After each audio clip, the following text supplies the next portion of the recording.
Hello friends, मी Anuja techno circuits India private लिमिटेडमधून आज मी तुमच्यासाठी K90 डिव्हाइस हे घेऊन आली आहे ESSLचं.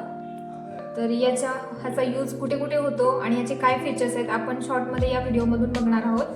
तर आपण पहिला आधी बघू या डिव्हाइससोबत आपल्याला काय काय ॲक्सेसरीज आलेले आहेत. तर आपण डिव्हाइस अनबॉक्स करू आधी.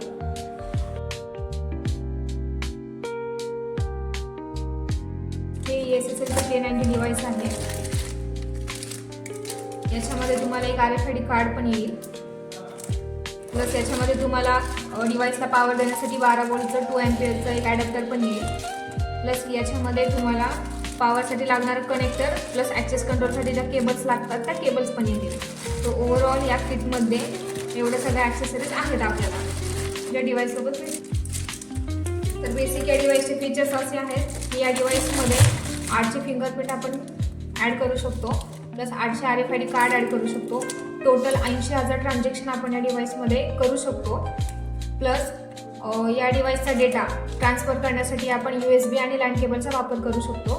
प्लस या डिव्हाइसमध्ये इनबिल्ट बॅटरी बॅकअप आहे. इनबिल्ट बॅटरी बॅकअप आहे.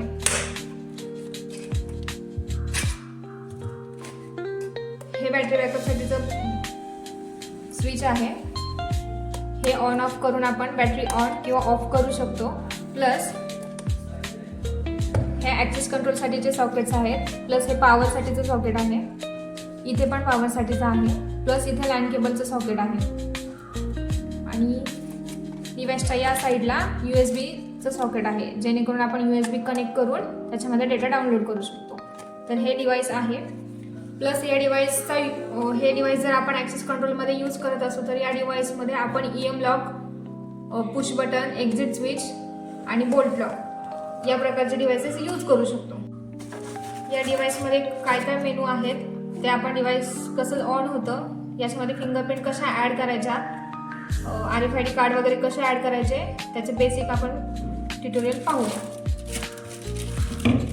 आधी फर्स्ट आपण या डिव्हाइसला पॉवर देऊ. सगळ्यात प्रथम आपण आधी या डिव्हाइसला पॉवर देऊ.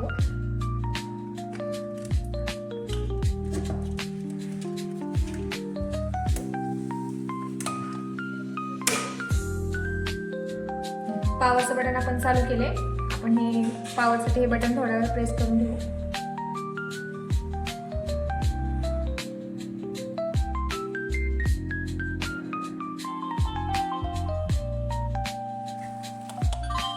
डिव्हाइस ऑन झालं आपलं. आपण आता मेनूमध्ये चेक करू की या डिव्हाइसमध्ये काय काय फीचर्स आहेत. या डिव्हाइसमध्ये सिस्टम इन्फोमध्ये आपण डिव्हाइसची इन्फॉर्मेशन चेक करू. तर डिव्हाइसच्या इथे डिव्हाइस कॅपॅसिटी आहे. तर त्याच्यामध्ये डिव्हाइसची कॅपॅसिटी किती आहे ते चेक करू. फिंगरप्रिंटची कॅपॅसिटी 800 आहे. कार्डची कॅपॅसिटी 800 आहे. टोटल 80,000 ट्रान्झॅक्शन आपण या डिव्हाइसमध्ये करू शकतो. म्हणजे अटेंडन्स लॉग आपण 80,000 करू शकतो. सेकंड आहे डिव्हाइस इन्फो. यामध्ये डिव्हाइसचं नेम काय आहे, सिरियल नंबर काय आहे, मॅक ॲड्रेस काय आहे, प्लॅटफॉर्म इन्फो काय आहे, याची डिव्हाइस म्हणजे डिव्हाइस रिगार्डिंग जी पण इन्फॉर्मेशन असेल ती डिव्हाइस इन्फोमध्ये मिळेल तुम्हाला. देन याच्यामध्ये युजर मॅनेजमेंट आहे ते ओपन करू आपण. याच्यामध्ये न्यू युजर, ऑल युजर आहे. म्हणजे तुम्हाला एखादा युजर जर ॲड करायचा असेल या डिव्हाइसमध्ये, म्हणजे डिव्हाइसमध्ये तुम्हाला तुमच्या एम्प्लॉईचं फिंगरप्रिंट ॲड करायचं असेल तर आपण ते कसं ॲड करतात ते चेक करू. आपण न्यू युजरमध्ये गेलो. इथे तुम्ही युजर ID क्रिएट केलात. सपोज आता तुम्ही 1 नंबरने युजर क्रिएट करताय.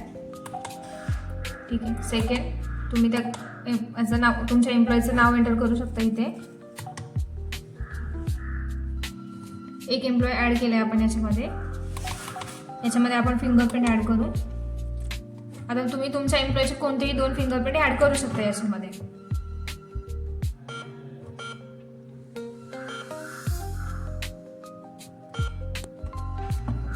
फिंगरप्रिंट ॲड झालेला आहे याच्यामध्ये. आपण आता याच्यामध्ये कार्ड ॲड करूया. ठीक आहे. तुम्ही कार्ड ॲड केलं ह्याच्यामध्ये. इथे कार्डचा नंबर तुम्हाला दिसेल. तुम्हाला पासवर्डने एखाद्या एम्प्लॉईला ॲक्सेस द्यायचा असेल तर तुम्ही पासवर्ड टाकून पण एम्प्लॉईला तुमचा ॲक्सेस देऊ शकता. आता आपण चेक करू डिव्हाइसमध्ये पंच कसं होतं ते. आता तुमचा एम्प्लॉई ऑफिसमध्ये इन केले, आता तो पंच करतोय, तर त्याचं पंच रेकॉर्ड होईल याच्यामध्ये. आता तुम्हाला किती युजर्स आहेत, काय युजर्स आहेत हे जर चेक करायचं असेल तर तुम्ही ऑल युजर्समध्ये चेक करू शकता. आता इथे जो आपण एक युजर क्रिएट केलेला आहे तर त्याचा फिंगरप्रिंट इथे ॲड झालेला आहे, प्लस त्याचं कार्ड पण ॲड झालेलं आहे याच्यामध्ये. तरी सगळ्या तुमच्या युजर्सचे डिटेल्स ऑल युजर्समध्ये दिसतील तुम्हाला. ठीक आहे. डिव्हाइसने तुम्हाला कार्डने पंच करायचं असेल तर कार्डने पण तुम्ही पंच करू शकता.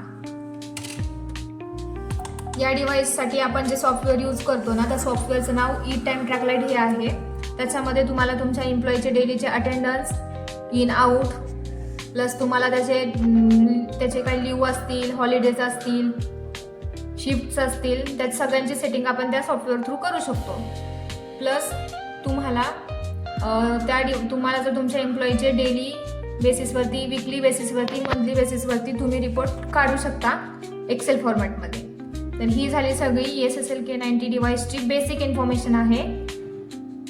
ई-टाइम ट्रॅकलाइट सॉफ्टवेअरची इन्फॉर्मेशन घेऊन आपण नेक्स्ट व्हिडिओमध्ये भेटूयात. तोपर्यंत थँक्यू.